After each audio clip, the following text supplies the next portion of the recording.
Hello नमस्कार, welcome to inculcate learning. तो आज हम बात करेंगे national policy for persons with disabilities 2006 किस लिए? क्योंकि ये 2006 में जो है ये पॉलिसी अडॉप्ट की गई थी, या ये लगा लीजिए उस टाइम पे एनफोर्स भी की गई थी। दिस इज प्रेजेंटेड बाय मी रवीना। अगर आपको वीडियोस इन्फॉर्मेटिव लग रही हैं तो इनकलकेट लर्निंग को आप लाइक, शेयर और सब्सक्राइब कर सकते हैं।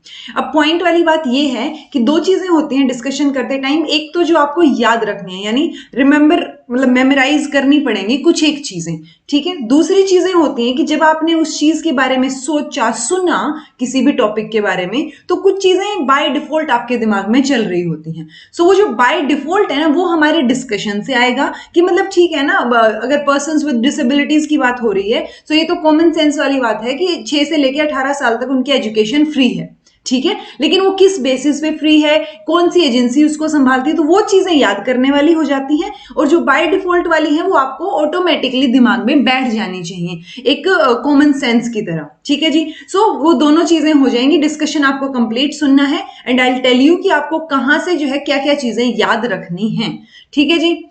सो शुरू करते हैं। National policy for persons with disabilities act लगा लीजिए, पॉलिसी है एक्चुअली, एक्ट नहीं है, 2006 की। सो 10 फरवरी यानी 10/2/2006 में जो है इसको क्या किया गया था, अडॉप्ट किया गया था और बाद में ये एनफोर्स भी हो गई थी, ठीक है। अब याद रखने वाली सबसे पहली चीज क्या है हमारे पास कि जो नोडल मिनिस्ट्री है, यानी जो नोडल एजेंसी होगी, कोई भी पॉलिसी या एक्ट आप करते हैं तो नोडल मिनिस्ट्री जो है वो क्या होती है, जो उस चीज की देखरेख करेगी, यानी उसके इंप्लीमेंटेशन का ध्यान रखेगी। सो ministry of social justice and empowerment जो है क्या है, यानी सोशल लेवल पे जस्टिस होना चाहिए और हमें एम्पावर करना है। सो एम्पावर यहाँ पे किसकी बात हो रही है, पीडब्ल्यूडीज की बात हो रही है। सो नोडल मिनिस्ट्री कौन रहेगी, ministry of social justice and empowerment, ये नाम आपको याद रखना है।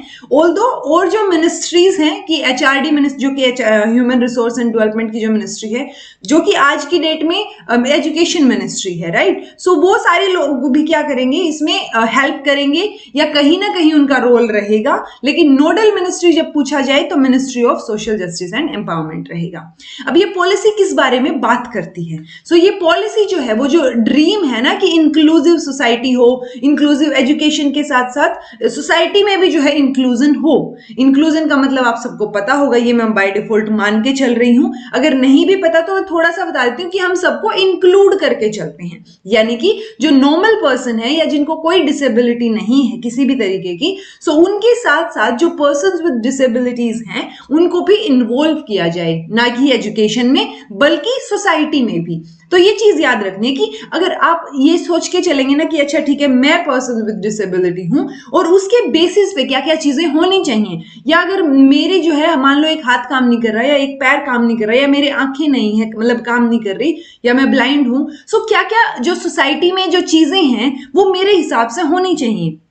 मतलब ऑब्वियसली ये तो कॉमन सेंस है ना कि दूसरे मुझे सिंपैथी की नजर से ना देखें। मतलब मैं ठीक है देख नहीं सकता है, देख नहीं सकती, बट कैपेबल तो हूं किसी चीज के लिए, राइट। सो वो सब चीजें आपको सोच के चलनी है। तो सबसे पहले तो जब भी कोई चीज ऐसी आती है, क्वेश्चन ऐसा आता है जहां पे आपको पर्सन्स विद डिसेबिलिटीज के बारे में पूछा जाता है, या उनसे रिलेटेड जो एक्ट हैं या पॉलिसी हैं उनसे रिलेटेड पूछा जाता है, तो आपको सबसे पहले इमेजिन करना है कि आप ही वो इंसान हैं, ठीक है। उस बेसिस पे आप बेटर तरीके से जो है एक सोसाइटी का जो व्यू है वो देख पाएंगे, ठीक है जी। सो ये पॉलिसी जो है वो किस चीज का रियलाइजेशन हमें करवाती है, इंक्लूसिव सोसाइटी का जो ड्रीम है, जहां पे हर एक इंडिविजुअल, हर एक पर्सन जो है उसको हर इक्वल स्पेस मिल रहा है। ऐसा नहीं है कि सिर्फ डिसेबिलिटी के बेसिस पे आप डिस्क्रिमिनेट कर रहे हैं या फिर एक सिंपैथेटिक नजरों से देख रहे हैं। आप एम्पैथी यूज कर सकते हैं बट सिंपैथी नहीं होनी चाहिए, और इंक्लूजन होना चाहिए कि वो भी हम जैसे ही हैं और हम उनको इंक्लूड करें, right. So it reminds the privileges of equality,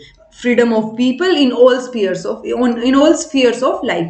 यानी कि जैसे कॉन्स्टिट्यूशन में भी मेंशन है ऑलरेडी कि हमें इक्वालिटी, सेक्युलरिटी, तो वो जितने भी टर्म्स मेंशन है ना वो आपको दिमाग में बिठा लेनी है, बीइंग अ टीचर या फिर बीइंग अ स्टूडेंट, ठीक है। सो वो जो प्रिविलेजेस हैं कि इक्वालिटी जो है वो होनी चाहिए, हर किसी को अपनी बात रखने का फ्रीडम है, सो वो चीज होनी चाहिए। सो वो सारी चीजें कि हर एक इंसान को जो है क्या होना चाहिए, राइट होना चाहिए, इक्वालिटी होनी चाहिए। सो उस चीज के बारे में ये फोकस करती है। ये एक और चीज इंश्योर करती है कि वायलेशन ना हो, यानी कि जो पॉलिसी की हम बात कर रहे हैं या जैसे पीडब्ल्यूडी एक्ट की हम बात करते हैं, सो उनका वायलेशन नहीं होना चाहिए, यानी कि आप उनका उल्लंघन नहीं करेंगे किसी भी कॉस्ट के ऊपर, यानी किसी भी सिचुएशन में आप कोई भी रीजनिंग देके ये नहीं कह सकते कि अच्छा मैंने इसलिए इसका उल्लंघन किया, राइट। सो वहां पे कोई रीजनिंग काम नहीं करेगी किसी भी कॉस्ट के, यानी किसी भी कीमत के ऊपर आप जो है क्या नहीं करेंगे, डिस्क्रिमिनेट नहीं करेंगे, राइट। सो इतना समझ आया होगा।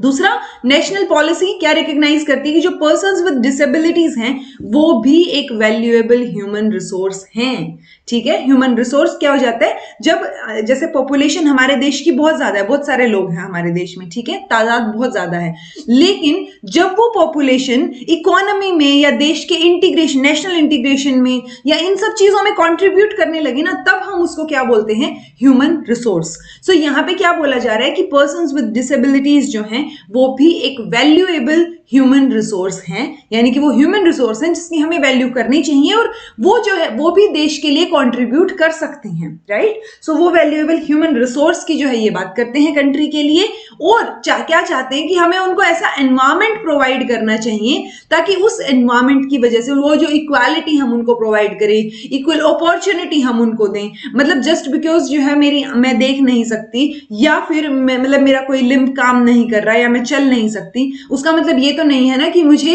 जो है पढ़ाई में पीछे कर दिया जाए कि नहीं इसको नहीं आता, ठीक है, या फिर मुझे अपॉर्चुनिटीज ना दी जाएं, या फिर एक कोई ऐसी चीज हो जहां पे मतलब मुझे वहां अपॉर्चुनिटी मिलने के बजाय वहां क्वालिफिकेशन वाइज से हटा ही दिया जाए कि पीडब्ल्यूडीज यहाँ नहीं हो सकते, राइट। सो वो इक्वल अपॉर्चुनिटीज देनी है, उनके राइट्स की प्रोटेक्शन करनी है। जैसे कि अभी रिसेंटली गुड़गांव में शायद एक न्यूज आई थी कि वहां पे होटल में जो है एंटर नहीं करने दिया क्योंकि वो लेडी व्हील चेयर पे थी, राइट। सो वो क्या है, वो डिस्क्रिमिनेशन है और वो किसी भी कीमत पे नहीं होना चाहिए, राइट। सो फुल पार्टिसिपेशन हो उनका सोसाइटी में, उनको इक्वल अपॉर्चुनिटीज दी जाए, उनके राइट्स जो अधिकार हैं उनको प्रोटेक्ट किया जाए। ये सारी चीजों की बात जो है इस पॉलिसी में कही गई थी। अब जब हम नेशनल पॉलिसी स्टेटमेंट की बात करेंगे तो हमें दो चीजों का ध्यान रखना है। एक तो ये पॉलिसी किस चीज के ऊपर फोकस करती है। अब फोकस के एरियाज तो बहुत सारे हो सकते हैं कि हमें उनके एजुकेशन के बारे में ध्यान रखना है, ताकि सबसे पहले तो क्या होना चाहिए, प्रिवेंशन होना चाहिए कि डिसेबिलिटी हो ही ना। प्रिवेंशन कैसे होगा, ऑब्वियसली जो जेनेटिकली हैं या जन्म से हैं वो डिसेबिलिटीज कई बार नहीं हो पाती, ठीक, राइट। लेकिन जैसे आप अच्छे से व्हीकल चलाएं और वो डिसेबिलिटी हो ही ना, एक्सीडेंट ना हो आपका, सो वो क्या है, वो एक तरीके से प्रिवेंशन हो गया कि आप ध्यान रख रहे हैं, राइट। सो वो प्रिवेंट कर रहे हैं आप डिसेबल होने से, राइट। तो फोकस किस पे रहेगा पॉलिसी का, वो तो बहुत सारे एरियाज हो जाएंगे। फिर आते हैं प्रिंसिपल एरियाज ऑफ इंटरवेंशन, यानी एटलीस्ट ये एरियाज जो है वो आपको ध्यान रखने हैं, प्रिंसिपल एरियाज ऑफ इंटरवेंशन की। इनमें तो आपको जो क्या करना है वो इक्वल अपॉर्चुनिटी या जो राइट्स वाली बात है, एटलीस्ट ये एरिया को आप जो है स्किप नहीं करेंगे, ठीक है। सो मेजर पॉइंट्स जो है वो आप ध्यान रखेंगे। पहला आता है एरिया ऑफ फोकस, यानी कितने कौन कौन से एरियाज पे फोकस होना चाहिए, कि पहले प्रिवेंशन हो, रिहैबिलिटेशन हो। रिहैबिलिटेशन में फिर अलग अलग फर्दर पार्ट्स आ जाते हैं कि रिहैबिलिटेशन किस किस तरीके से होना चाहिए या किस किस फील्ड में होना चाहिए। वुमेन विद डिसेबिलिटीज के क्या क्या फोकस करना चाहिए, क्या राइट है। Children with disabilities, barrier free environment होना चाहिए, उन्हें डिसेबिलिटी सर्टिफिकेट इशू होने चाहिए, सोशल सिक्योरिटी, एनजीओज को प्रमोट करो, कलेक्शन होना चाहिए किसका, रेगुलर इंफॉर्मेशन का उनके बारे में, रिसर्च होना चाहिए, sports, recreation and cultural life, और जो अभी तक एक्ट्स बने हैं, एग्जिस्टिंग एक्ट, उनमें क्या होना चाहिए, अमेंडमेंट होना चाहिए। सो ये मेजर फोकस के एरियाज हैं। अब इनको हम एक एक करके डिस्कस कर लेते हैं ताकि ये दिमाग में हमारे जो है वो अच्छे से बैठ जाए। पहला है प्रिवेंशन ऑफ डिसेबिलिटीज, यानी हमें क्या करना है, प्रिवेंट करना है कि जो डिसेबिलिटी है वो हो ही ना, ठीक है। जैसे मैंने आपको एक्सीडेंट वाली बात बताई कि ऐसी ऐसी चीजों में हमें ध्यान रखना है कि अगर एक्सीडेंट नहीं होगा तो चांसेस कम है कि कोई डिसेबल हो। या फिर हमें क्या करना है, आइडेंटिफिकेशन करना है कि हम क्या कर पाए कि अगर अर्ली एज में कोई चीज जो है वो आइडेंटिफाई हमने कर ली तो हम उसको पॉसिबिलिटी है कि ठीक कर पाएंगे, राइट। सो डिसेबिलिटी जो है क्या देखा गया है कि लार्ज नंबर ऑफ केसेस में क्या है, प्रिवेंटेबल है, यानी आप उसको प्रिवेंट कर सकते हैं, उसको परमानेंटली डिसेबल होने से बचा सकते हैं, ठीक है। So there will be strong emphasis किस पे रहेगा, सबसे पहला पॉइंट इसीलिए इसको दिया जाता है कि पहले हमें प्रिवेंट करना है। फिर है program for prevention of disease, which results in disability. कई बार होता है कि हम प्रिवेंशन ऑफ डिजीज के ऊपर फोकस करते हैं कि ये डिजीज हो ही ना, ठीक है, लेकिन और उसकी वजह से क्या हो जाता है, उस डिजीज की वजह से डिसेबिलिटी हो जाती है। हमें फोकस किस पे करना है, हमें अवेयरनेस किस बारे में फैलानी है कि डिसेबिलिटी ना हो, ना कि डिजीज वाले पे ज्यादा, मतलब ऑब्वियसली डिजीज से भी हमें प्रिवेंट करना है चीजों को, बट मेजर फोकस या अवेयरनेस किस बारे में कह रहे हैं कि प्रिवेंशन ऑफ डिसेबिलिटीज में हमें क्या करना है, फोकस करना है, स्पेशली प्रेगनेंसी के दौरान। क्योंकि जैसे मैंने आपको बताया कि जो प्रेगनेंसी के दौरान जो चीजें या कॉम्प्लिकेशंस आती हैं या कोई डिसेबिलिटी आ जाती है, तो उससे क्या हो जाता है कि वो परमानेंट होने के चांसेस बहुत ज्यादा रहते हैं, और वो मोस्टली क्योंकि वो जन्म से ही है तो वो परमानेंट ही मानी जाती है, होती ही परमानेंट है, राइट। सो ये क्या है कि हमें पीरियड ऑफ प्रेगनेंसी जो है उस टाइम पे प्रिवेंशन करना है, ध्यान रखना है इन सब चीजों का, ताकि क्या हो, जो मोस्ट एरिया है वो क्या हो जाए, यानी जो डिसेबिलिटी के चांसेस हैं वो वहीं से कम हो जाए, सो प्रिवेंशन हो जाएगी वहां से, राइट। तो ये प्रेगनेंसी के दौरान की बात की गई, बट इन जनरल भी जैसे मैंने एक्सीडेंट्स की बात की या किसी और चीज को लेके, सो वो प्रिवेंशन करना है हमें डिसेबिलिटीज का। अब हमने कुछ हद तक तो प्रिवेंट कर लिया, लेकिन जिनको प्रिवेंट नहीं कर पाए, जो डिसेबिलिटीज हैं, या मान लीजिए किसी का एक्सीडेंट हुआ और उनका जो है पैर परमानेंटली जो है वो नहीं काम कर रहा, अब ठीक है, वो नहीं चल सकते, सो अब उनको रिहेबिलिटेट करना, यानी कि जो सिचुएशन है उसको ध्यान में रखते हुए कि अब उनका काम, मतलब पैर नहीं काम कर रहा और वो नहीं चल पा रहे, सो उस वजह से हमें क्या करना है, अब उनको वैसे ही सोसाइटी में जो है क्या करना है, रिहेबिलिटेट करना है। क्योंकि ऐसा हो सकता है कि उनका सडनली, अभी तक तो वो बिल्कुल ठीक ठाक थे, एक्सीडेंट के बाद जो है क्या हो गया, अब वो चल नहीं सकते, तो उनके मेंटली तो वो मोटिवेशन जो है, वो तो मोरल तो डाउन हो गया ना, कि मैं नहीं चल सकता या मैं जो है अब सबसे अलग हो गया। सो वो सब चीजें ना आए और वो सोसाइटी में एक इंडिविजुअल की तरह कंट्रीब्यूट भी कर पाए और उनकी मेंटल हेल्थ भी ठीक हो। सो उसके लिए हमें क्या करना है, उनको सोसाइटी में रिहेबिलिटेट करना है। रिहेबिलिटेशन की फीचर्स की जब बात करेंगे या क्लासिफिकेशन की बात करेंगे, तो 3 तरीके से हो सकता है। एक तो फिजिकली रिहेबिलिटेट करना, जिसमें आप अर्ली डिटेक्ट करेंगे, इंटरवेंशन होगा, काउंसलिंग होगी, मेडिकल इंटरवेंशन होगी, सो वो सारी चीजें जो कि क्या करेंगी एक, और ऑब्वियसली इसमें क्या होंगे, रिहेबिलिटेशन प्रोफेशनल्स जो है वो इंक्लूड किए जाएंगे, ठीक है जी। सो सबसे पहला होगा फिजिकल लेवल पे रिहेबिलिटेशन, फिर होगा एजुकेशनल लेवल पे रिहेबिलिटेशन, और इसमें वोकेशनल एजुकेशन भी शामिल रहेगी, फिर होगा इकोनॉमिक रिहेबिलिटेशन, ताकि वो एक डिग्निफाइड लाइफ जो है सोसाइटी में जी पाए। सो हमें ये 3 लेवल के रिहेबिलिटेशन के बारे में ध्यान रखना है कि जब आप रिहेबिलिटेट करते हैं तो सबसे पहले तो फिजिकल लेवल पे, देन एजुकेशनल लेवल पे और इकोनॉमिक लेवल पे। तो जब हम फिजिकल लेवल की रिहेबिलिटेशन की बात करते हैं, इसमें हम सबसे पहली बात करेंगे अर्ली डिटेक्शन एंड इंटरवेंशन, कि सबसे पहले हमें डिटेक्ट करना है, फिजिकल लेवल पे अर्ली डिटेक्ट करना है हमें, ताकि हम उससे को प्रिवेंट कर पाए अगर पॉसिबिलिटी है उसको ठीक होने की। क्योंकि कुछ चीजें होती है ना जो अर्ली स्टेज पे तो हम फिर भी ठीक कर सकते हैं, राइट, लेकिन लेटर स्टेज पे जाके हम उनको ठीक नहीं कर पाते। सो अर्ली स्टेज पे अगर डिटेक्शन हो जाता है तो हम उसको, और उसमें इंटरवेंशन का मतलब वैसे तो होता है हस्तक्षेप, यानी दखल अंदाजी करना, बट इस यहाँ पे हम एक पॉजिटिव मीनिंग ये लेके चलते हैं कि अगर अर्ली डिटेक्शन हो गया, हमें पता चल गया है कि ये डिसेबिलिटी है या ये दिक्कत चल रही है, तो हम क्या कर पाए, उसको इंटरवीन कर पाए या उसको ठीक करने में कोशिश कर पाए, ठीक है जी।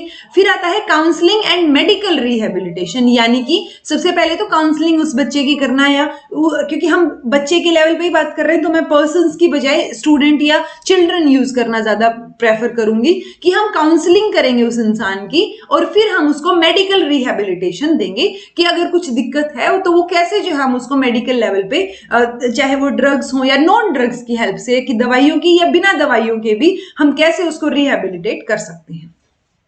अब उसके बेसिस पे जहां पे उसको दिक्कत आ रही है वहां पे हम उसको असिस्टिव डिवाइसेस प्रोवाइड करेंगे।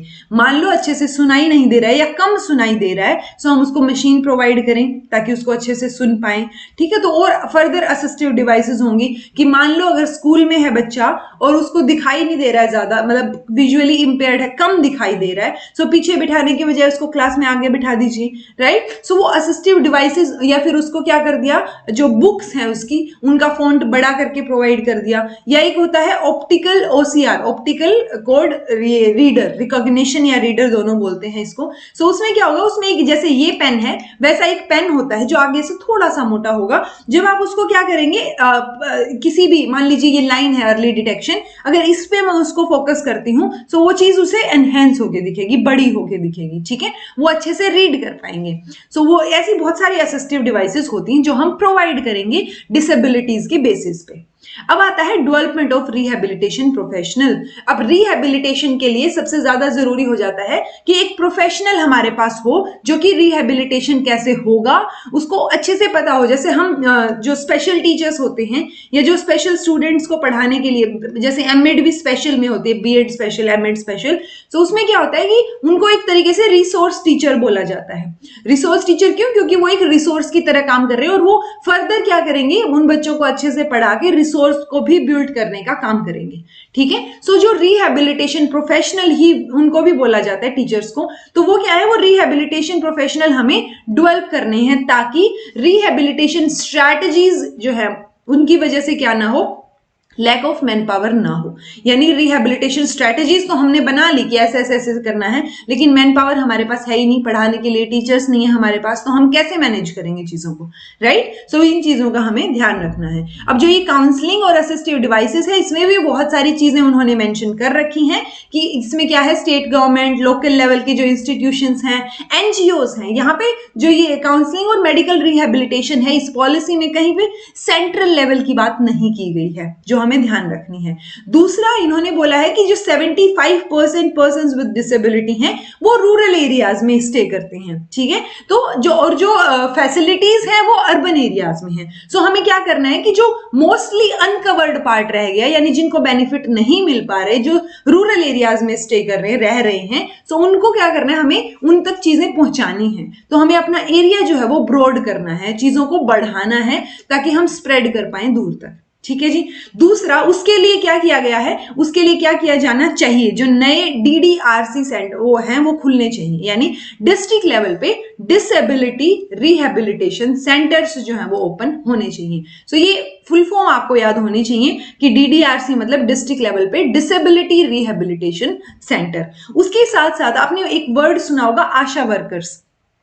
जो नेशनल रूरल हेल्थ मिशन है उसके थ्रू जो आशा वर्कर्स काम करते हैं, यानी कि एक्रेडिटेड सोशल हेल्थ एक्टिविस्ट, ये इनको हम आशा वर्कर्स बोल देते हैं। ये जो एक्टिविस्ट हैं या ये जो लोग हैं या जो ये वर्कर्स हैं, ये इनकी हेल्प से क्या किया जाना चाहिए, जो नीड्स हैं रूरल पॉपुलेशन की उनको पूरा करने की कोशिश की जानी चाहिए, स्पेशली डिसेबल्ड पर्संस की, ठीक है, या स्पेशली वल्नरेबल सेक्शन। और वल्नरेबल सेक्शन में हम मोस्टली जो है वो PWDs को इंक्लूड करते हैं, उसके साथ साथ हम वुमेन को इंक्लूड करते हैं वल्नरेबल सेक्शन में, वुमेन के साथ साथ जो है हम चिल्ड्रन को इंक्लूड करते हैं। तो जो वल्नरेबल सेक्शंस हैं उन पे फोकस किया जाना चाहिए, उनकी जो पर्सन्स विद डिसेबिलिटी हैं उनको क्या क्या इश्यूज हो रहे हैं ग्राउंड लेवल पे वो वहां से पता किए जाने चाहिए और उनको हेल्प मिलनी चाहिए वहां से। मेजर चीज आपको ध्यान रखनी है कि 75% जो है वो PWDs जो है वो रूरल एरियाज में स्टे करते हैं, हमें उन तक चीजें पहुंचानी है। असिस्टिव डिवाइसेस में इन्होंने बहुत सारे असिस्टिव डिवाइसेस यहाँ पे मेंशन कर रखे हैं, आप देख सकते हैं इनको। दूसरा, हर साल जो है वो जो नेशनल इंस्टीट्यूट्स हैं, स्टेट गवर्नमेंट है, क्योंकि 6-7-8 जो है वो यहाँ पे क्या है, हमारे पास नेशनल इंस्टीट्यूट्स हैं जो आप सर्च करेंगे। जैसे विजुअली इंपेयर्ड के लिए है, शायद देहरादून में है, ठीक है। ऐसे बहुत सारे हैं जो आप क्या करेंगे, सर्च करेंगे ताकि थोड़ा सा काम आप भी करें, ठीक है। तो वो मैं इसमें शायद नहीं डाले हैं मैंने, तो वो आप क्या करेंगे, उनको एक बार पढ़ लेंगे ताकि आपके दिमाग में थोड़ी चीजें रहें कि जो स्पेशल स्कूल्स हैं या जो मेजर नेशनल लेवल के इंस्टीट्यूट्स हैं डिसेबल्ड पर्सन के लिए, तो वो कहाँ पे हैं और किस किस फील्ड के लिए हैं, ठीक है, किस किस डिसेबिलिटी के लिए हैं। जो नेशनल इंस्टीट्यूट्स हैं, जो स्टेट गवर्नमेंट्स हैं, जो DDRC हमने पढ़ा, DDRC की फुल फॉर्म अभी बताई थी, आप कमेंट बॉक्स में कमेंट करके बताइएगा ताकि आपको याद हो जाए। जो नॉन गवर्नमेंट NGOs हैं, नॉन गवर्नमेंट ऑर्गेनाइजेशंस हैं, ये सब क्या करेंगे, ये जो डिवाइसेस है ना ये प्रोवाइड करेंगे बच्चों को तक पहुंचाने के लिए, जो पर्सन्स विद डिसेबिलिटी हैं उन तक ये डिवाइसेस पहुंचानी है। अगर कोई चल नहीं पा रहा है तो व्हील चेयर पहुंचाइए, सर्जिकल फुटवेयर पहुंचाइए, या जो डिवाइसेस जो डेली लाइफ में हेल्प करती हैं कि ब्रेल की जो राइटिंग इक्विपमेंट्स हैं वो पहुंचा दिए, या टेप रिकॉर्डर पहुंचा दिया। तो वो सारी चीजें क्या करनी है, हमें उन तक ये फैसिलिटीज पहुंचानी है, ये असिस्टिव डिवाइसेस में ये बात करते हैं। दूसरा एक जो मेजर चीज है वो आपको ना हर टॉपिक में मिलेगी कि हमें पब्लिक के साथ साथ प्राइवेट सेक्टर को भी इंक्लूड करना चाहिए, यानी जॉइंट सेक्टर एंटरप्राइजेस होनी चाहिए ताकि हाई लेवल की जो हाई टेक्नोलॉजी के असिस्टिव डिवाइसेस हैं हम उनको क्या कर सकें, मैन्युफैक्चर कर सकें ज्यादा से ज्यादा। ठीक है, तो वो क्या है, ये असिस्टिव डिवाइसेस के बारे में उन्होंने जो मेजर चीजें हमें याद रखनी है वो मैंने आपको बता दी है। उसके अलावा आपको पढ़ना है तो मैंने स्क्रीन पे जो है वो स्लाइड में सारे पॉइंट्स इंक्लूड कर दिए हैं। फिर आता है education for persons with disabilities. ये पहला क्या था हमारा, प्रिवेंशन था। दूसरा ये प्रिवेंशन के बाद जब हम रिहेबिलिटेशन की बात कर रहे हैं तो उसमें हमने 3 तरीके की रिहेबिलिटेशन की बात की। अब हम बात करेंगे एजुकेशन के बारे में। सो एजुकेशन के बारे में सबसे पहले तो हमें पता है कि सर एक तो 1995 के जो पीडब्ल्यूडी एक्ट था उसने क्या किया था, मिनिमम एज क्या कर दी थी, 18 ईयर्स की। 18 साल तक जो है वो फ्री एजुकेशन आप प्रोवाइड करेंगे, फ्री एंड कंपल्सरी एजुकेशन। ये सेक्शन 26 में मेंशन है, आप ये भी थोड़ा सा ध्यान रख सकते हैं कि बहुत ही डीप में पूछा गया तो कहां पे मेंशन है, ये पीडब्ल्यूडी एक्ट 1995 के सेक्शन 26 में ये चीज मेंशन है, मिनिमम एज 18 साल होनी चाहिए। सो ये बाय डिफॉल्ट हमें याद होना चाहिए कि 18 साल तक उनकी एजुकेशन फ्री है, याद रखने वाली बात है सेक्शन 26। अब जो सर्व शिक्षा अभियान था हमारा, उन्होंने एलिमेंट्री एजुकेशन कंपलसरी कर दी थी, सबके लिए की थी, तो ऑब्वियसली इसमें बाय डिफॉल्ट डिसेबल्ड पर्सन या डिसेबल्ड चिल्ड्रन भी इंक्लूडेड है। ठीक है, लेकिन जो 15 से 18 साल के बच्चे बच गए, ठीक है, कई बार होता है कि हम ये मिस्टेक कर जाते हैं कि 6 to 14 सर्व शिक्षा अभियान ने इनको 6 to 18 बोली थी, बट वो क्योंकि ना जब से पीडब्ल्यूडी एक्ट 1995 बना है उसके बाद हर एक एक्ट में ये चीज बोल दी जाती है कि आप 1995 का जो एक्ट है उसको फॉलो करेंगे। ठीक है, सो वो बाय डिफॉल्ट हर एक एक्ट में फर्दर पीडब्ल्यूडी एक्ट की वजह से ये 18 ईयर्स की एज जो है वो ऑटोमेटिकली इंक्लूड हो गई। ठीक है, बट सबसे पहले किसने इंक्लूड की थी 18 साल की एज, 1995 का जो पीडब्ल्यूडी एक्ट है। दूसरा जो इंप्लीमेंटेशन होगा 15 से 18 इयर्स का जो integrated education for disabled children यानी आईईडीसी स्कीम के अंडर होगा। और आईईडीसी कंप्लीट है क्या, वो जो है हमें ऑलरेडी मैंने एक वीडियो बना रखी है छोटी सी, आप वो देख लीजिएगा, बहुत कॉम्प्रिहेंसिवली मैंने उसमें बताया है।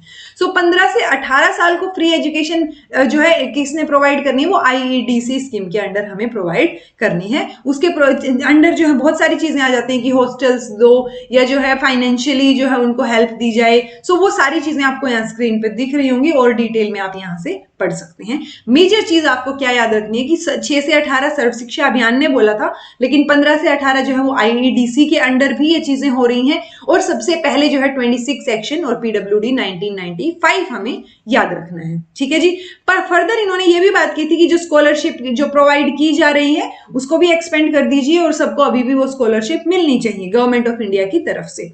पर्सन्स विद डिसेबिलिटीज जो है उनको यूनिवर्सिटी की एक्सेस होनी चाहिए, जो टेक्निकल इंस्टीट्यूशंस हैं या अदर हायर एजुकेशन के जो इंस्टीट्यूशंस हैं वहां भी उनको जो है वो एजुकेशन मिलनी चाहिए। सो इस पॉलिसी में ना आप जितना सोच नहीं सकते वो सारी चीजें भी इंक्लूड की हुई हैं।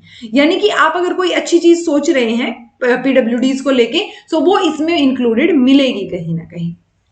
अगर हम इकोनॉमिक लेवल की रिहेबिलिटेशन की बात करें, हमने 3 रिहेबिलिटेशन बोला था ना, एक फिजिकल लेवल पे, एक एजुकेशन लेवल पर, इकोनॉमिक लेवल पे। सो हमारा इकोनॉमिक लेवल की अगर हम बात करें तो इनको 3% रिजर्वेशन की बात की गई थी, किसमें, ये भी पीडब्ल्यूडी एक्ट 1995 के अकॉर्डिंग हो रहा था।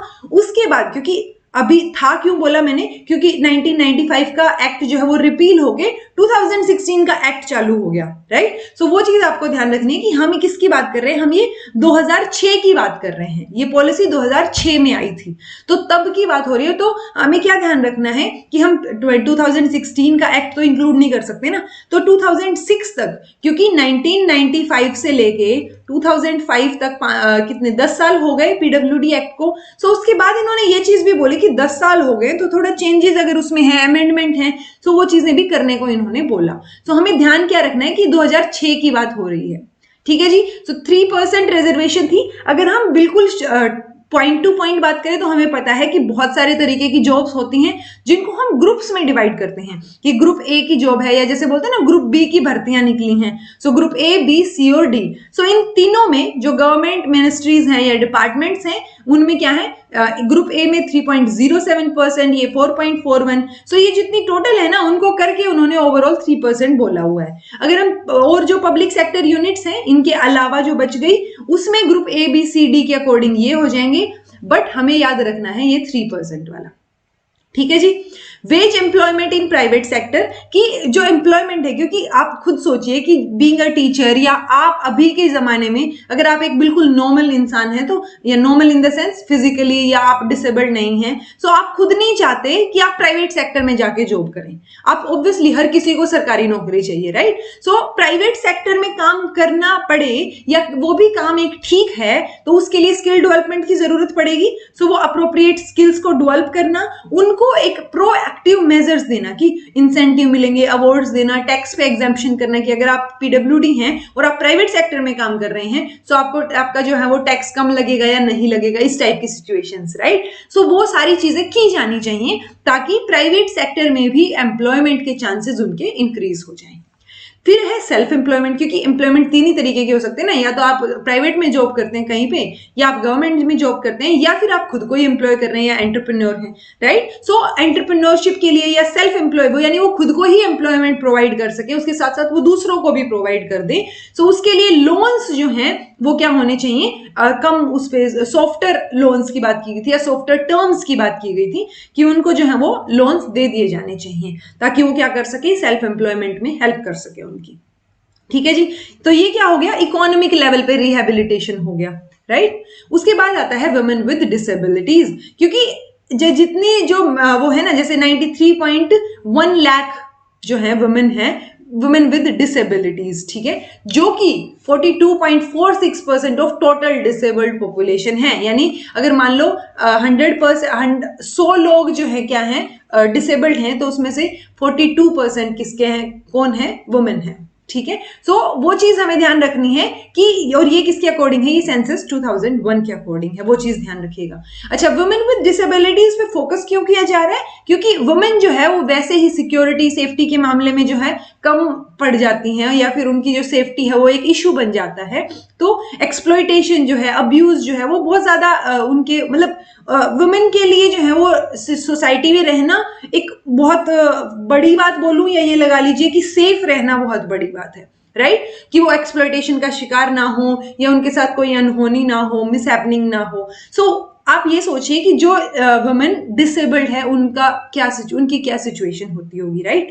तभी मैंने आपको बोला कि जब भी पीडब्ल्यूडीज की बात आए आप अपने आप को रख के देखिए। सो बीइंग अ वुमेन या बीइंग अ गर्ल, मैं अगर बाहर जाने में सेफ फील नहीं कर रही रात को, सो वुमेन विद डिसेबिलिटीज का क्या होता होगा, ठीक है। जो बोल नहीं सकते मान लो, या जो देख नहीं सकते, उनके साथ क्या क्या सिचुएशंस होने के चांसेस बढ़ जाते हैं, आप वो देखिए, right. So women with disability को जो है वो प्रोटेक्शन की बहुत ज्यादा जरूरत है एक्सप्लॉयटेशन और अब्यूज के लिए। सो उन चीजों के ऊपर दूसरा इन्होंने फाइनेंशियल सपोर्ट की बात की कि गवर्नमेंट जो है ऐसे प्रोजेक्ट्स लेके आए ताकि रिप्रेजेंटेशन बढ़े वुमेन विद डिसेबिलिटी की सेक्टर्स में या एजुकेशन में, इन सब चीजों में, राइट। सो वो सब चीजों के साथ साथ एक जो मेजर पॉइंट इन्होंने बोला, वो बोला कि गवर्नमेंट जो है ऐसा कोई प्रोग्राम लेके आए जिससे कि फाइनेंशियल सपोर्ट मिल सके वुमेन विद डिसेबिलिटी को। क्योंकि चलिए ठीक है, वुमेन विद डिसेबिलिटी ने भी कोप अप कर लिया या उसने जो है सोसाइटी में रहना सीख लिया, बट उनके अगर फर्दर उनके जो चाइल्ड हैं या उनके जो बच्चे हैं, उनका वो कैसे ध्यान रखेंगी। सो वो प्रॉपर तरीके से ध्यान नहीं रख पाएंगे शायद, राइट। सो उसके लिए गवर्नमेंट को एक मेड रखने के लिए या हेल्प रखने के लिए क्या देना चाहिए, उनको फाइनेंशियल सपोर्ट जो है वो देना चाहिए। ऑल्दो हर चीज के एक्सेप्शन होते हैं, तो यहाँ पे भी इन्होंने बोला कि 2 बच्चों तक ही वो हेल्प मिलेगी आपको, कि अगर आपका 3rd बेबी हो गया तो आपको वो फाइनेंशियल हेल्प ऑब्वियसली नहीं मिलेगी, क्योंकि ऐसे तो पॉपुलेशन इंक्रीज होती जाएगी, right. So women with disabilities के लिए भी इन्होंने ये सारे पॉइंट्स जो आपको दिख रहे हैं वो बोले हैं। फिर आता है चिल्ड्रन विद डिसेबिलिटी। जैसे मैंने आपको बताया कि पर्सन्स विद डिसेबिलिटी तो हैं ही, उसके साथ साथ वुमेन और चिल्ड्रन भी एक वल्नरेबल ग्रुप हैं, और children with disabilities most vulnerable group हो गया, उनको और स्पेशल अटेंशन चाहिए, राइट। सो गवर्नमेंट को क्या करना है कि उनका जो राइट टू केयर है, प्रोटेक्शन है, सिक्योरिटी है जो चिल्ड्रन की, उसको इंश्योर करना है कि वो सिक्योर रहें, उनको एजुकेशन मिले, उनको की केयर जो है वो अच्छे तरीके से हो, उनका एक्सप्लॉयटेशन ना हो, क्योंकि ह्यूमन ट्रैफिकिंग के दौरान चाइल्ड ट्रैफिकिंग सबसे ज्यादा पाई जाती है, राइट। सो वो चीजें ना हो उनके साथ, ये गवर्नमेंट को ध्यान रखना है, या ये गवर्नमेंट जो है वो इंश्योर करेगी। Right to development with dignity and equality. So जो चीजें अच्छी हैं, यानी कि आप अच्छे से जी पाए, आप जो है इंक्लूड हो पाए, आपको एजुकेशन मिल पाए, वोकेशनल ट्रेनिंग जो है आपको मिल पाए, ठीक है, राइट डेवलपमेंट के साथ साथ आपकी जो स्पेशल नीड्स हैं उनका ध्यान रखा जाए। सो वो सारी चीजें जो है वो इन्होंने मेंशन की कि गवर्नमेंट जो है इन सब चीजों का ध्यान रखेगी और गवर्नमेंट जो है ये सारी चीजें इंश्योर करेगी। Barrier free environment, the most important point, कि आपने सब कुछ कर लिया, आप उनको स्कूल भी भेज रहे हैं, लेकिन स्कूल में चढ़ने के लिए उनके पास रैंप नहीं है और व्हील चेयर पे कोई बच्चा है और वहां पे स्टेयर्स हैं, राइट, तो वो अपने आप कैसे चढ़ेगा, वहां सोचने वाली बात है। सो बैरियर फ्री एनवायरनमेंट प्रोवाइड किया जाना चाहिए। अगर आपने ऑब्जर्व किया हो तो अभी यूनिवर्सिटीज में या स्कूल्स में भी क्या है, वो रैंप्स बनाए जा रहे हैं। जो पब्लिक सेक्टर है वहां पे भी, हॉस्पिटल्स लगा लीजिए या कोई लाइब्रेरी लगा लीजिए, सो वहां पे बैरियर फ्री एनवायरनमेंट प्रोवाइड करने की कोशिश अभी जारी है। ऑब्वियसली वो इनिशियल स्टेज पे है, हम ये बोल सकते हैं, बट वो कोशिशें अभी भी हो रही हैं। सो 2006 में तो बैरियर फ्री एनवायरनमेंट बोलना बिल्कुल सही था, जब अभी फिलहाल की सिचुएशन में यानी कि 2022 में भी वो सिचुएशंस हैं कि वहां पे आप जो है सिर्फ सीढ़ियां हैं और आप चढ़ नहीं सकते, राइट। सो बहुत वल्नरेबल सिचुएशन हो जाती है। अगर आप अपने आप को रख के देखेंगे तो आपको समझ आएगा कि क्या सिचुएशन होती होगी इन लोगों की, राइट। सो वो बैरियर फ्री एनवायरनमेंट उनको, ताकि वो सेफली, फ्रीली और बिना किसी के ऊपर डिपेंडेंट हुए काम कर सकें, अपना जो है आगे बढ़ सकें, अपने गोल को अचीव कर सकें, तो वो सारी चीजें इन्होंने बोली। इन्होंने बोला कि जिस एक्सटेंट तक हम जो बिल्डिंग्स हैं, प्लेसेस हैं या ट्रांसपोर्टेशन का सिस्टम है उसको बैरियर फ्री बना पाएंगे, उतना जो है वो बेटर रहेगा और हम उनको इंक्लूजन की तरफ लेके जाएंगे। इशू ऑफ डिसेबिलिटी सर्टिफिकेट्स, कभी तो यही इशू नहीं होता, यानी कि आप डिसेबल्ड हैं बट आपको जो सरकार फायदे दे रही है वही नहीं मिल रहे, क्योंकि आपको जो है सर्टिफिकेट ही इशू नहीं हुआ है, right. So government of India जो है उसको नोटिफाई गाइडलाइंस जो है वो करनी चाहिए। एक अच्छे, मतलब इतना टफ प्रोसीजर या बहुत लंबा प्रोसीजर नहीं होना चाहिए इसके लिए, ताकि उनको इजीली जो है वो सर्टिफिकेट मिल सके। तो ये क्या करेगी, गवर्नमेंट इंश्योर करेगी कि जो डिसेबिलिटी सर्टिफिकेट है वो विदाउट एनी डिफिकल्टी और शॉर्टेस्ट पॉसिबल टाइम में उनको मिल सके, ट्रांसपेरेंटली मिल सके, और जो क्लाइंट फ्रेंडली प्रोसीजर है वो होना चाहिए, यानी कि जो डिसेबल्ड है उनके लिए ज्यादा दिक्कत इसमें आनी नहीं चाहिए। सोशल सिक्योरिटी, तो सोशल सिक्योरिटी में बहुत सारी चीजें आ जाती हैं। एक तो सबसे पहले तो आपके पेरेंट्स ही इनसिक्योर रहते हैं, जैसे ही जो है डिसेबल्ड बच्चा पैदा हो गया, सो उनका क्या हो जाता है कि ये तो मेरे पिछले जन्म जो है मैंने कुछ गलत किया होगा तब जाके ये हुआ है। सो वो जो सुपरस्टिशंस हैं या फिर वो जो एक नेगेटिव इमेज है ना, तो वो सबसे पहले तो इनसिक्योरिटी पेरेंट्स से ही शुरू होती है। उसके बाद अगर पेरेंट्स जो है वो सही से बिहेव करने लगे या उन्होंने सोच लिया कि कोई बात नहीं, बच्चा तो मेरा ही है और मुझे पढ़ाना है इसको, तो वहां पे फिर फर्दर जो है सोसाइटी का रोल आ जाता है, उनकी इनसिक्योरिटीज आ जाती हैं। तो कई बार क्या होता है कि खुद जो पेरेंट्स हैं, मान लीजिए हमने इंक्लूजन भी कर दिया और स्कूल में जो है वो डिसेबल्ड बच्चे साथ में पढ़ रहे हैं इंक्लूजन के तहत, ठीक है। कोई भी पेरेंट जो है, जो नॉर्मल बच्चे का पेरेंट है, वो हो सकता है ना चाहे और वो टीचर को बोले कि मेरे बच्चे को इसके साथ बिठाने की कोई जरूरत नहीं है, या फिर हो सकता है दूसरे बच्चे के जो पेरेंट्स हैं वो ही बोलें कि बेटा आपको इसके पास नहीं रहना, थोड़ा दूर रहना है इससे, राइट। सो वो सोशल लेवल पे बहुत सारी इनसिक्योरिटीज आ जाती हैं। गवर्नमेंट को जो है फर्दर जो फाइनेंशियल लेवल पे है या जो फैमिली उनको केयर कर रही है, उनको डिवाइसेस प्रोवाइड करना या उनको जो है हेल्प प्रोवाइड करना, उसके थ्रू जो है हेल्प करके, क्योंकि कई बार पेरेंट्स ये भी सोचते हैं, मतलब नॉर्मली पेरेंट्स लड़कियों की एजुकेशन पे ही खर्च नहीं करना चाहते कि अगले घर जाना है इसने, राइट। सो आप ये सोचिए कि वो जो डिसेबल्ड बच्चा है उस पे वो कई बार ये हो जाता है कि मान लो 2 या 3 बच्चे हैं आपके और एक डिसेबल्ड है, सो आप चाहेंगे कि उसके जो रिसोर्सेज हैं या जो पैसा उस पे खर्च होना है वो आप दूसरों बच्चों के ऊपर करें या दूसरों पे शिफ्ट कर दें, राइट। सो वो सारी चीजें ना हो, इसलिए गवर्नमेंट जो है वो क्या करे, थोड़ा सा उनको जो डिसेबल्ड बच्चों के गार्जियंस हैं या जो डिसेबल्ड पर्सन खुद हैं उनको टैक्स में थोड़ी सी छूट प्रोवाइड कर दे, या जो है एम्प्लॉयमेंट या उस सेक्टर में उनको थोड़ा सा ज्यादा जो है हेल्प कर दे। तो जो स्टेट गवर्नमेंट्स हैं वो एक कॉम्प्रिहेंसिव सोशल सिक्योरिटी पॉलिसी जो है वो लेके आए बच्चों के लिए, ठीक है, पर्सन्स विद डिसेबिलिटी के लिए। पेरेंट्स की इनसिक्योरिटी की मैंने आपको बात बताई। दूसरा जो है, जैसे मैंने आपको बताया था कि 1995 में पीडब्ल्यूडी एक्ट था, वैसे ही एक 1999 में नेशनल ट्रस्ट जो है वो भी बनाया गया था, किसके लिए, persons with autism, cerebral palsy, mental retardation and multiple disabilities, ठीक है, जो कि क्या प्रोवाइड करता है, लीगल गार्डियन प्रोवाइड करता है, क्योंकि पेरेंट्स को ये भी तो इनसिक्योरिटी होती है ना कि मैं जब तक जिंदा हूं तब तक तो इसका ध्यान रख लूंगा या रख लूंगी, उसके बाद मेरे बाद क्या होगा इसका, राइट, वो एक इनसिक्योरिटी भी रहती है। तो इसलिए ये जो नेशनल ट्रस्ट है, इन्होंने लीगल गार्डियन की जो है वो क्या की चीजें प्रोवाइड की, किसके थ्रू, लोकल लेवल कमेटी की। आपके लोकल लेवल में कमेटीज होंगी, वो क्या करेंगी, उन बच्चों के लिए या उन पर्संस के लिए एक लीगल गार्जियन का बंदोबस्त करेंगे, यानी कहीं कोई अगर उनकी हेल्प करना चाह रहा है तो लीगल लेवल पे वो क्या करेंगे, उनको एक गार्जियन प्रोवाइड करेंगी, ताकि बाद में फर्दर अगर उनके पेरेंट्स नहीं भी रहे तो उनकी हेल्प हो सके। ठीक है, उन्होंने क्या किया, सपोर्टेड गार्जियनशिप स्कीम जो है उसको भी इंप्लीमेंट करते हैं ये जो नेशनल ट्रस्ट है ये। तो ये भी चीज थोड़ी सी ध्यान रखने वाली बात हो जाती है, लीगल गार्जियन वाली बात। ठीक है जी। फिर आता है प्रमोशन ऑफ एनजीओज, कि आप जो नॉन गवर्नमेंट ऑर्गेनाइजेशन है उनको थोड़ा सा क्या कीजिए, प्रमोट कीजिए। ऐसा नहीं होना चाहिए कि आप जो है उनको दबाए जा रहे हैं, क्योंकि हर एक चीज गवर्नमेंट नहीं कर सकती, हमें नॉन गवर्नमेंट सेक्टर की या प्राइवेट सेक्टर की भी हेल्प कहीं ना कहीं लेनी पड़ेगी। सो जो रेप्यूटेड एनजीओज हैं उनको जो है इस फील्ड में आना चाहिए, पर्सन्स विद डिसेबिलिटी, ताकि वो ऐसे कुछ प्रोजेक्ट्स लें, हेल्प कर पाए। ठीक है, तो और एनजीओज जो है उनको भी एक एनकरेज करना चाहिए ताकि वो डेवलप कर सकें या अडॉप्ट कर सकें जो मिनिमम स्टैंडर्ड्स हैं, एथिक्स हैं।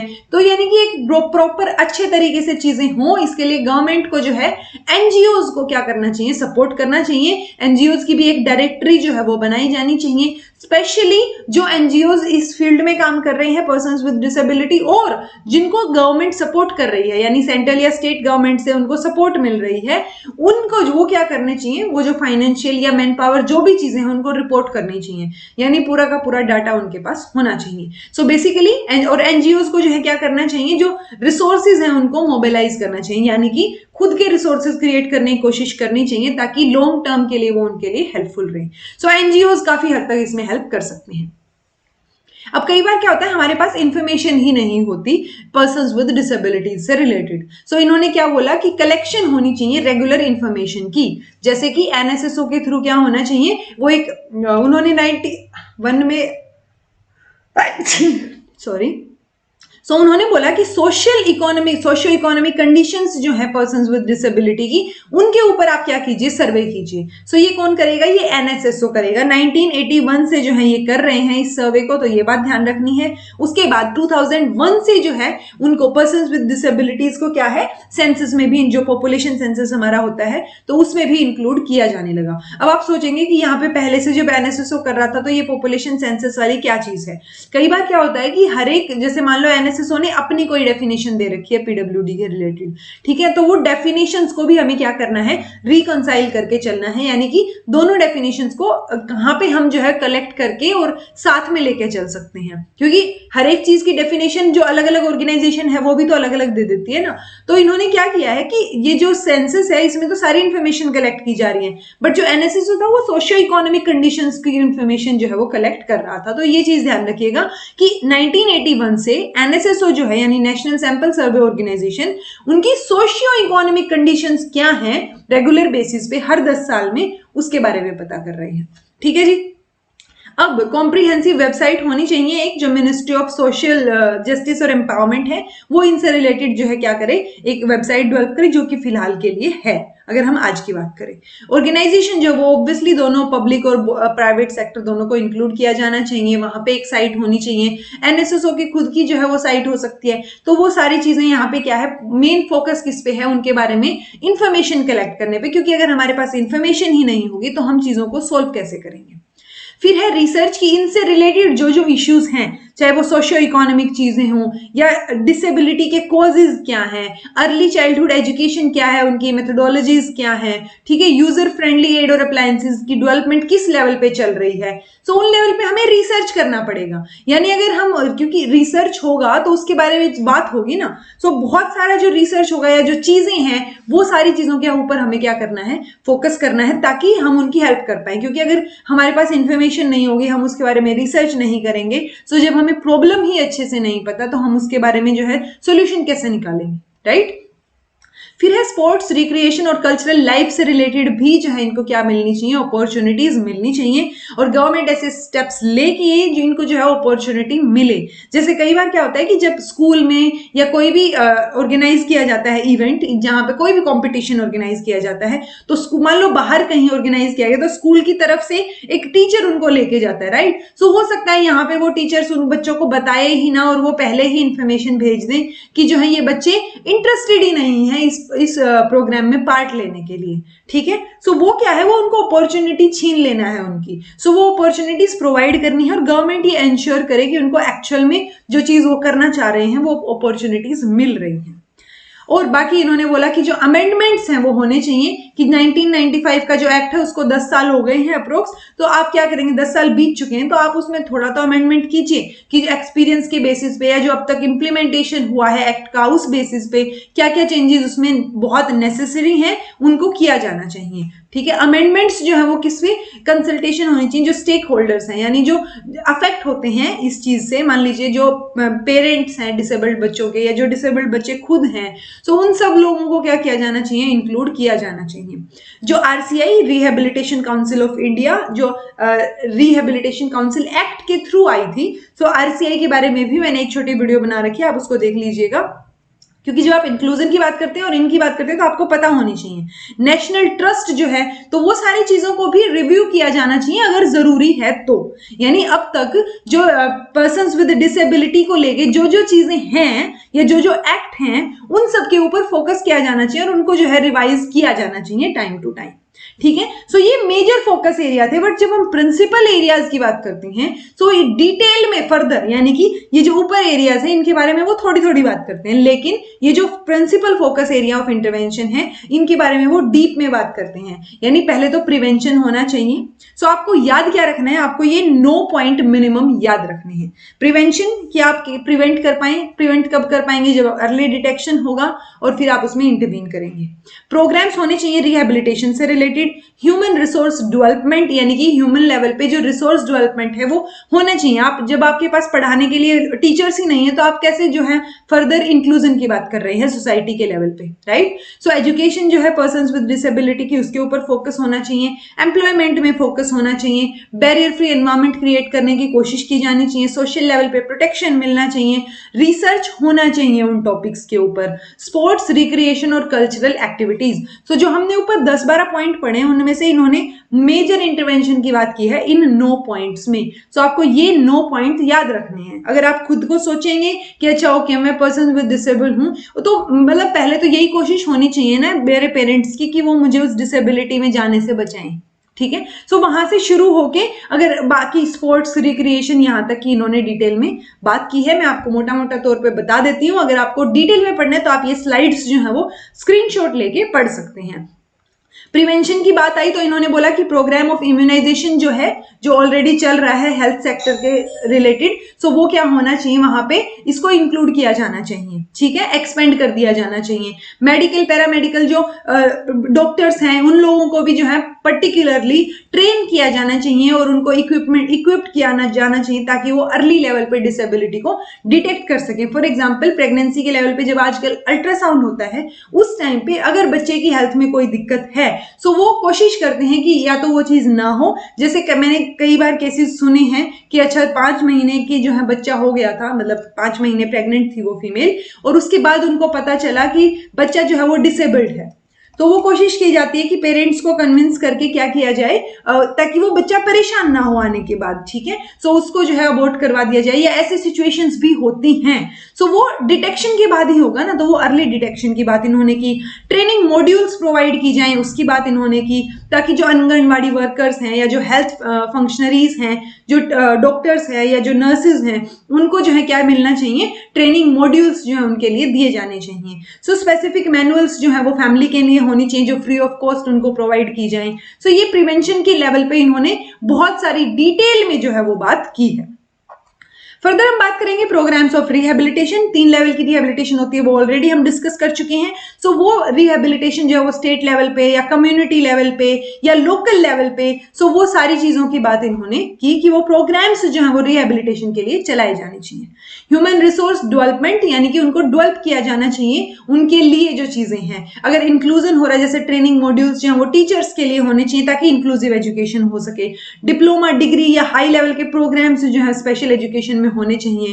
केयर गिवर्स यानी जो गार्जियंस हैं, सो उनको, या जो सीनियर सिटीजन, तो वो सबको क्या करना है, हमें सर्विसेज प्रोवाइड करनी है, उनके लिए ट्रेनिंग देनी है जो गार्जियंस हैं उनको। सो वो ह्यूमन रिसोर्स डेवलपमेंट की यहाँ पे बात की गई है। अब जो रिहेबिलिटेशन काउंसिल ऑफ इंडिया है यानी आरसीआई, वो क्या रहेगी, ह्यूमन रिसोर्स डेवलपमेंट के ये जो एरिया है ना, थर्ड एरिया, इस पे फोकस करने के लिए नोडल एजेंसी कौन होगी, RCI. So overall nodal agency कौन थी, ministry of social justice and empowerment, ठीक है।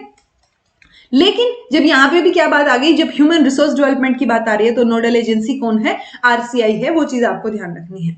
एजुकेशन की बात आ गई कि एजुकेशन में हमने इतनी सारी चीजें बात की कि ऑब्वियसली एजुकेशन के लेवल पे pre school, primary, secondary level की एजुकेशन, हायर लेवल की एजुकेशन।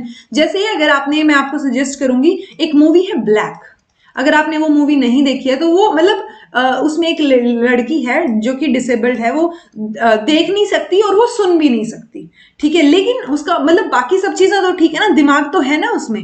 सो कैसे जो है वो टीचर उसको क्या करता है फर्दर, कि कैसे उसको सिखाता है या कैसे उसकी जो है वो डिग्री अचीव करवाता है, यानी उसको ग्रेजुएट करवाता है एक नॉर्मल स्कूल, नॉर्मल कॉलेज में पढ़ाते हुए। सो वो मतलब बहुत इंस्पायरिंग स्टोरी है और आपको ये मूवी जो है वो एक बार देखनी चाहिए, ये मैं सजेस्ट करूंगी आपको, ठीक है। सो वैसे ही एजुकेशन के लेवल की जब बात आई, सो एजुकेशन के लेवल में जितना आप सोच सकते हैं उतना इन्होंने मेंशन किया हुआ है हर लेवल पे, कि साइन लैंग्वेज प्रोवाइड की जाए या अल्टरनेटिव ऑगमेंटिव कम्युनिकेशन की बात की गई है इन्होंने, कि कैसे जो है आप कम्युनिकेट करेंगे, कि जो बच्चा देख नहीं सकता और जो बच्चा सुन भी नहीं सकता, आप उससे कम्युनिकेट कैसे करेंगे। जो देख सकता है उससे तो आपने साइन लैंग्वेज में बात कर ली। सो ऐसे बहुत सारी चीजें हैं कि एजुकेशन के लेवल पे कहाँ कहाँ किन किन चीजों को इंक्लूड किया जाना चाहिए, ठीक है, कि स्कूल्स जो है वो आसपास के एरिया में लोकेटेड हो, जो है इंक्लूजन हो सके। सो वो सारी चीजों की बात इन्होंने की है, जितना आप सोचेंगे उतना। सो आप ये स्लाइड जो है वो देख लीजिएगा और डिटेल में, ठीक है। फर्दर उन्होंने असिस्टिव टेक्नोलॉजीज की भी बात की, वो भी आपको यहाँ पे दिख जाएगा। और children with disabilities up to 6 years जो है वो आइडेंटिफाई हो जाए, ऐसी कोशिश आपको करनी चाहिए ताकि आप उनको क्या कर सकें, प्रिवेंट कर सकें। उसके बाद आ जाता है ministry of human resource development. जैसे मैंने आपको बताया था, जब ह्यूमन रिसोर्स डेवलपमेंट की बात आई थी तो आरसीआई नोडल एजेंसी है, जब एजुकेशन की बात आएगी तो एमएचआरडी जो है वो क्या है, नोडल एजेंसी है, यानी कि वो ध्यान रखेगी, कोलैबोरेट करेगी बाकी सब चीजों के साथ, ठीक है, जो कि फिलहाल क्या है, एजुकेशन मिनिस्ट्री है। एम्प्लॉयमेंट की अगर बात करें तो उनको एम्प्लॉयमेंट प्रोवाइड करने की कोशिश की जानी चाहिए। प्राइवेट सेक्टर के साथ भी डायलॉग होना चाहिए कि वो क्या कर सके, प्राइवेट सेक्टर भी उनको जो है कोई थोड़ा बहुत रिजर्वेशन देके और वो चीजें कर सके। फैसिल उनकी मॉडिफिकेशन, जो भी मशीनरी है या जो चीजें हैं उनमें मॉडिफाई किया जाना चाहिए। दूसरा, डिस्ट्रिक्ट रूरल डेवलपमेंट एजेंसीज या जो बोर्ड्स हैं, प्राइवेट एजेंसीज हैं, उनकी हेल्प ली जानी चाहिए, उनको असिस्टेंट प्रोवाइड की जानी चाहिए कि वो फर्दर क्या कर सके, एम्प्लॉयमेंट प्रोवाइड कर सके, ठीक है। बैरियर फ्री एनवायरनमेंट की बात भी हमने डिटेल में की थी कि हर जगह पे जितना पॉसिबल है वहां पे एनवायरनमेंट जो है वो बैरियर फ्री करने की कोशिश की जानी चाहिए। सो ये चीजें आपको याद दिख जाएंगी। हर जगह बोला गया है, हर जगह मतलब जितने भी पब्लिक सेक्टर आप सोच सकते हैं कि आप सड़क पे जा रहे हैं या जो है ट्रैफिक रूल्स के टाइम पे जब आप सड़क क्रॉस करते हैं उस टाइम पे वो जो है प्रोवाइड किए जाने चाहिए ताकि वो जो ब्लाइंड पर्सन है वो भी अच्छे से निकल सके वहां से। सो जितना आप सोच सकते हैं, चाहे वो बैंक जाएं, चाहे वो स्कूल जाएं, चाहे वो कहीं होटल में खाना खाने जाएं, हर जगह पे बैरियर फ्री एनवायरनमेंट वहां पे प्रोवाइड होना चाहिए। सोशल प्रोटेक्शन की बात हमने की थी। सोशल प्रोटेक्शन के लिए पॉलिसीज जो है वो चाहे वो टैक्स सिस्टम से रिलेटेड हो कि उनको टैक्स कम देना पड़े या बाकी अनएम्प्लॉयमेंट से रिलेटेड हो, तो वो एक सोशल प्रोटेक्शन उनको प्रोवाइड की जानी चाहिए। रिसर्च की बात हमने की, रिसर्च में भी ये फर्दर डिटेल में बात करते हैं कि जो सोशो कल्चरल एस्पेक्ट है या फिर डिसेबिलिटी का कारण क्या है, तो वो सारी चीजों पे रिसर्च होनी चाहिए। सो रिसर्च में भी ये सारी चीजों के बारे में बात करते हैं। फर्दर रिसर्च की जब बात आ गई तो ministry of science and technology जो है वो एक रिहेबिलिटेशन टेक्नोलॉजी सेंटर जो है वो क्या करेगी, सेटअप करेगी, जिसकी वजह से जो कि हेल्प करे इन सब चीजों के लिए, यानी फर्दर जो है कोऑर्डिनेशन में या रिसर्च को कंडक्ट करने के लिए या टेस्ट या वेरीफाई करने, सर्टिफाई करने के लिए टेक्नोलॉजीज को। सो वो क्या है, रिसर्च के लेवल पे ministry of science and technology भी यहाँ पे क्या हो गई, इंक्लूड हो गई। फिर स्पोर्ट्स और रिक्रिएशन की हमने बात की कि आप चाहे वो मतलब जितनी भी जगह हैं, चाहे वो ट्रेवल एजेंसीज हैं या जिम हैं, हॉल हैं, होटल हैं, हर जगह को आपने क्या करना है, एक बेटर अपॉर्चुनिटी प्रोवाइड करनी है पर्सन्स विद डिसेबिलिटी के लिए। ठीक है, सो ministry of social justice and empowerment जो है वो क्या करेगी, इन सारी चीजों के लिए नोडल मिनिस्ट्री है, ये हमने बात की। जो इंटर मिनिस्ट्रियल बॉडी जो है वो होनी चाहिए ताकि वो कंडक्ट कर सके इस नेशनल पॉलिसी को इंप्लीमेंट करने के लिए, जिसमें वो बाकी मिनिस्ट्रीज की भी क्या कर सके, हेल्प ले सके। ठीक है, तो चाहे वो बिल्कुल मिनिस्ट्रियल लेवल पे हो, सेंट्रल लेवल पे हो, चाहे वो अर्बन लेवल पे हो, आपको हर चीज को साथ लेके, हर चीज की हेल्प लेके क्या करना है, आगे बढ़ना है। ठीक है जी, सो ये यहाँ पे आपको दिख जाएगा कि ministry of home affair, health and family welfare, rural development की मिनिस्ट्री, अर्बन डेवलपमेंट की मिनिस्ट्री, यूथ अफेयर और sports, railway, science and technology, statistics and programme implementation, labour, Panchayati Raj, जितनी भी मिनिस्ट्री हैं आप सबको मिलके काम करना है ताकि क्या हो सके, हम ये जो पॉलिसी है उसको इंप्लीमेंटेशन लेवल पे पहुंचा सकें। 5 ईयर पर्सपेक्टिव प्लान्स बनाने हैं, एनुअल प्लान्स बनाने हैं हर एक मिनिस्ट्री को, हर एक डिपार्टमेंट को, जितनी भी मिनिस्ट्रीज यहाँ मेंशन है, तो ऑलमोस्ट हर मिनिस्ट्री का रोल इसको फुलफिल करने में है कि कैसे भी करके बस इंप्लीमेंट करना है। ठीक है, तो ऐसे ही पंचायती राज इंस्टीट्यूशंस जो है, यानी जो लोकल लेवल पे हैं, पंचायत हैं, वो भी क्या करें, इस चीज में इन्वॉल्व रहें और वो भी जो है इसको इंप्लीमेंटेशन करने के लिए इस पॉलिसी का उनका भी एक क्रूशियल रोल रहेगा। सो ये हमारी पूरी पॉलिसी हो गई 2006 की। आई होप आपको ये समझ आई होगी, डिस्कशन समझ आया होगा, और जो मेजर फोकस एरियाज हैं वो इंटरवेंशन के एरियाज आपको ध्यान रखनी है। सो आपको मेजर चीज जो याद रखनी है वो मिनिस्ट्री याद रखनी है, ऑल्दो सारी मिनिस्ट्रीज काम कर रही हैं, बट मेजर लेवल पे आपको किसकी बात करनी है, जो सोशल जस्टिस एंड एम्पावरमेंट की मिनिस्ट्री है वो नोडल एजेंसी है, ये बात याद रखनी है। दूसरा, आपको ये जो फोकस एरियाज मैंने आपको बताए आप इनको ध्यान में रख के चलेंगे, और एक आधी जो फुल फॉर्म मैंने आपको बताई वो ध्यान में रखेंगे। सो आपके जो क्वेश्चंस हैं, एटलीस्ट ऑब्जेक्टिव क्वेश्चंस वहां पे अचीव हो जाएंगे, आप सोल्व कर पाएंगे। ठीक है जी, थ्योरेटिकल पेपर है तो आप फिर जो है इन्हीं एरियाज को क्या कर सकते हैं, फर्दर आप एक्सप्लोर करके लिख सकते हैं। So this was all about today. Thank you so much for watching.